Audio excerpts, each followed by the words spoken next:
Welcome back, people. Welcome back. Rhyme and Logic. So we're here to you again. Episode 4, Rhyme and Logic podcast. You see me? I'm your host, Matthew, as you know. And tonight we have two beautiful guests in the house. To my right, you have Chantel. To my left, you have Shana. And tonight we are going on one topic there. We're very interested. But before we go into all of that, this episode is brought to you by Locks by My. Follow them on Instagram. Check them out. They have 15% off all installment this week. Check her out, you see me? Tell them Rhyme and Logic send you. Description will be provided in the link below. You see me? Follow them, WhatsApp them, anything. Ladies, book an appointment, you see me? This episode is also brought to you by... So ladies, if you now get your hair done, not forget the makeup done too. So, but you need the proper equipment. So head on over to my Amazon link. That's also going to be in the description below. Logic's 10 for 10% discount. 10% off. Yeah. And as I mentioned, these are some makeup sponges, durable, the best on the market. And we're not just because I might product, because it's the best on the market, you know? And you want the makeup to look flawless. And also, it saves you money because it's 4 pieces, and you can always reuse them. They're rewashable, and you know, let me say, link will be in the description with the code to get your 10% off. Yes, and you can follow our IG page as well. Yes, you see me? IG page. So yeah, we're there, and we are going to go straight to another topic. You see me? Right. So tonight's topic, we are going to go in on Black History thing. It's Black History Month, so we are going to touch upon some logic talk. You know, you see me? We are going to talk about our culture as it relates to Africa. You see me? So my question is to you and also to my co-hosts tonight is, does Jamaicans or do Jamaicans embrace them African heritage? What you guys think about it? As we have grown and as our culture is changing, we're not so much. Like, for example, back in the day, I can recall from my young school days when, you know, you used to go to school and you have Heritage Day, you dress up in the African outfit, the cloth and everything. You had the different dances and you do arts and craft and you dinky mini. Like, I can't even remember all the things that we used to do, but we did them. And now thinking of it and having immigrated to Canada, we don't celebrate it as much. And like I said, I'm Jamaican myself, and we have Jamaican friends, we have Jamaican families who, even the conversation that when it comes up around African heritage, it's not as celebrated we for some reason we are starting to see ourselves separate and apart from the continent. Which me I really too like, you see me? But Shana, what do you really think about that now, as it relates to Jamaicans celebrating them heritage? I think African heritage. As Chantel says, we did back then. So why go on now? Why make it so different now? I feel like we have forgotten where we came from. Not in the sense that, we've forgotten that we came from Africa, but we have forgotten where our heritage came from. Yeah. For example, I feel like we have adapted so much of the first world country that it's pretty much pushed our heritage aside. One of the things I remember is when I was younger, there used to be Poco. Yes. To be a Poco church across from where I went to church. Yeah. And I'm from the Christian belief. And again, that might be good, it might be bad. Hey, I am just from a Christian belief. And again, who's to say that I'm from a Christian belief because my family's from there, right? Yeah. At the end of the day, True. I don't think they knew better, because at the end of the day, when you look at African heritage, is it really taught that Jamaicans are from Africa? Yeah, what we do there before them bring we actually know is really the slave trade and what happened on the slave trade. And history bigger than that. I think you touch on an interesting point to Shauna. Like when you ask why we no longer celebrate it, I think it's also, like I said, our culture is changing. It's fluid, it's dynamic. Like it's not the same from when I was a child to when I am now. And then having migrated to Canada, you know, it's multicultural. You very see multicultural. Different cultures all around you. You don't think you're so immersed in the current culture that you forget about what your Jamaican culture. Because like in Jamaica, you learn about Jamaica, you learn about Africa, you learn about different foods. You talk about it amongst your families, you celebrate it. But in this multicultural space, it's not a conversation that happens as much. And you can see it in how our generations are coming up, because like I have nieces and they're not gonna see and hear about Africa in the like same way. Or a Miss Lou, you see me, or that like I did. Imhotep, or great African people there, them, like, you see me, what we know about. Even now we can't even think about the Them African people. Me can, you see me? Let me clear this. I'm a Pan-Africanist, you see me? Me not do no religion thing. You see me? That I mean. Alright. But as it relates to the question, me just feel like Jamaica not really embrace them African heritage. We have been taught to despise our own stuff them that we were doing back then before we came to this part of the world, as it relates to the Caribbean and North America and them thing there. You see me? Like we had a spirituality that was so rich, you see me? A heritage that was so divine and different, you see me, from everybody else, and we feel like we lost it or it get watered down based on different religious belief and different multicultural aspect that grew apart away from where we were from, you see me? So And you know, some Jamaicans too, I don't know why we think so, but some Jamaicans think that we're entirely separate from Africa. yeah, and we're not. Because Me some not like Jamaican that. we say, yo, me not come from Africa. Yeah, we not come from Me not Africa. And I'm like, but Like a cow born in a pig pen, what that make the cow? I'll go. I still cow. So that's the thing with me, you know, it's like, brother, we are still Africans, you see me? We are Jamaican nationality, but we are African and we need to embrace that. You see me? We need to be proud of that, like, cause before, the way them teach we in school, not even in school, but in general, where we were brought up, we never really brought up for raise the way that we're supposed to hold on to Africanness, you see me? Right now, if you give two young child a dolly, you see me? Two dolly, black or white, which one of the dolly them you think them a pick up?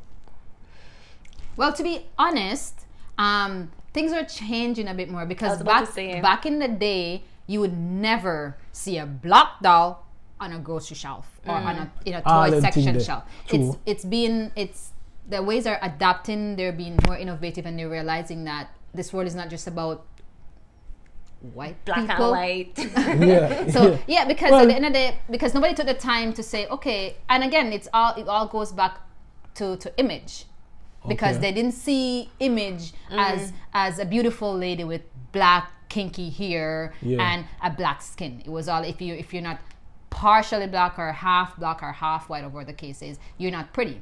And it all goes. For one thing, I feel like it's about fear as well. Fear? Yes. If you go back, if I can go back to the PocketCast that I started talking about, when I was growing up, it used to be a thing of fear to pass where that church was. And the reason Yeah, dog. He's afraid of them in the dog. Nah, I like to dog.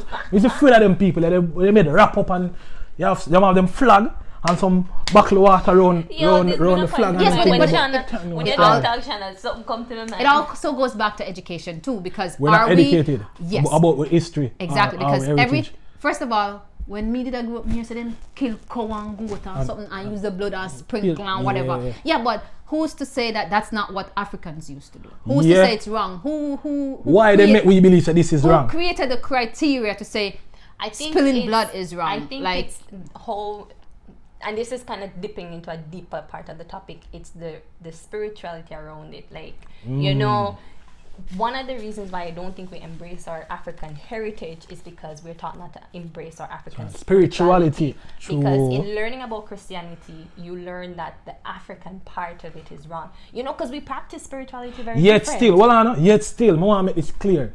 You see, African spirituality is what end slavery in Jamaica, and that is fact, me dear. Anybody if you tell me otherwise. At them people, big and bold. At that, make we overcome the so-called white man oppression and slavery we did go on in Jamaica at the time. People like Nani and them people, they were tacky, some great African people that do some hobby and them thing there. You see me? Even the for word free obia, way, you see me? Even the word obia, we despise. When you hear it sounds heavy, like we are talking about obia. But I mean, like, obia is just a spiritual practice. That's it. If you want it to do wrong, you're a problem that or whatever. But it's how you frame it. Like, is it a good spiritual practice based on your learning system? Is it a bad one? But like I said, it's like Shauna said too. It's around the fear. It's how you frame it, and fearing that part of us, thinking that it's wrong to practice these things because you go hell. You see me? And this and that. They tell you. You know, suddenly you start to put those things down. You start to dampen that side of you, the divine side of you, and take up what somebody else tell you. But even thinking back, from my experience, from what I remember, they used to probably gonna get bashed for this. Talk your mind. What do you want to do? Beat with? But in my opinion, they used to pray against it. Say, okay, Christians used to pray against what the Pocket Church was doing. True. But again, like I said, it comes back down to education, because you need to remember that generation after generation after generation is you're taught a certain thing. So if as a Christian, I'm a Christian, my forefathers were a Christian, their forefathers were a Christian. So we don't know anything. We don't know anything else but being Christians. So what you're taught is what you know. So this is one thing I'll never do. I'll never argue religion with anybody else from a different religion. And the reason why find me. when I say I won't argue, I won't stand there and say my religion is right. True, yeah. And your religion is wrong. True. Because at the end of the day, I would not oppose my belief on someone else. Thank you.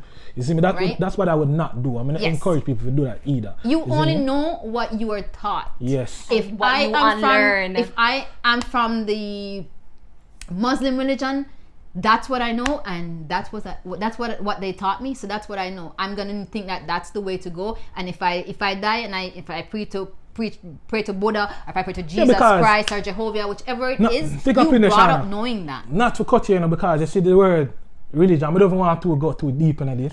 It's the deification of someone's culture, in my opinion. You see me? You can't make me know otherwise in the comment section, but I saw we are look upon it. But back on the African heritage here, what you feel like need to be done in order to get back that heritage pan or the African presence or the youth them in a Jamaica now, embrace that as we go forward. Because I think Rastafari or Rastaism play a part in the African culture in Jamaica. It's rooted in It's rooted in it. It's so embedded in it that you can't see it. You know, see no difference from the man them a Ghana and the man them a Jamaica, when they come on to certain things and they're going at the market and you see certain people, them look.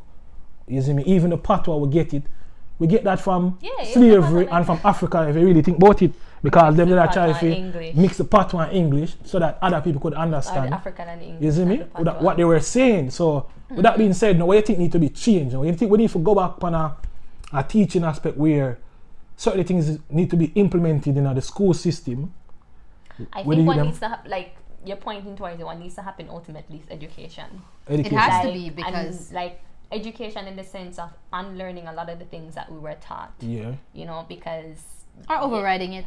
Overriding, but that's part of the process of unlearning, like knowing that was what the narrative, or knowing that that's what the narrative is, and changing it and say, you know, say they used to say so and so what, and I'm sorry really go, and so it's not true.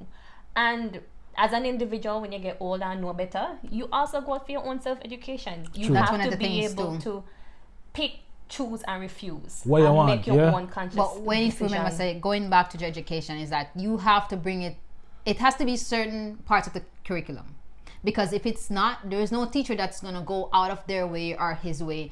I don't see, personally, again, I get bashed for this, but me not see no teacher in Jamaica that believe so strongly in their heritage, even though they're the ones teaching it. I don't see them behaving. I don't think it should be that difficult, because remember I said back then in school we used to have it, was implemented. But the pocket jump, we have the jump them and them thing. So we had, even in high school, you had the one day. I remember say Jamaican, we uniform in the one day we get to just up out of uniform. Who know yeah, man, true thing and put on wrap up with head and it has to come from the head though. You had so the assembly. Andrew Holness has to decree that that's going to be a part of the curriculum, and then you start implementing. And again, I don't understand why it even came out, because that was so fun. It was getting yourself. It's not just the dress up. It's the whole. Every evening after class, you're going after school. You're going practice dancing, or you're going practice Miss Lou poetry or whatever it is. Because it was an event. Back then, Heritage Day was an event. Yeah, you know, you want to go just to see what the different things. Remember, different classes were going to come with different things to present. So you want to have that excitement, that rush to go to school, because I want to see what my friend is going to bring. You know what I mean? But I think even beyond the large scope of public education, it has to come back inside the homes.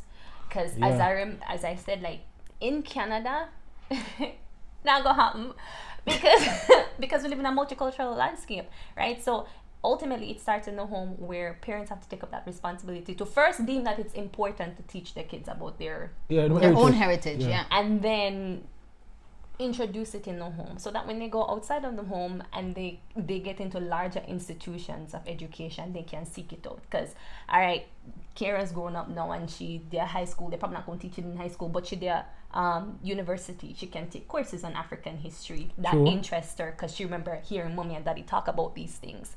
Or now we're in the land of online universities, so you go on YouTube, you go on this, you go on that. So let me ask you a question. What and why is it so hard for them to teach all about the European history and how great Columbus was? But why is it so hard to black? Well, I tell you why. In schools, still, in schools. Answer that. Well, on. Stick up. But hold on. But remember, in schools, they do celebrate Black History Month in their form. Why, even if it's one time for the month or just 1 month for the year, why can't you have a certain class in there then that celebrates the history of that culture? You said it's Black History Month. No, what I'm saying is they do have those courses.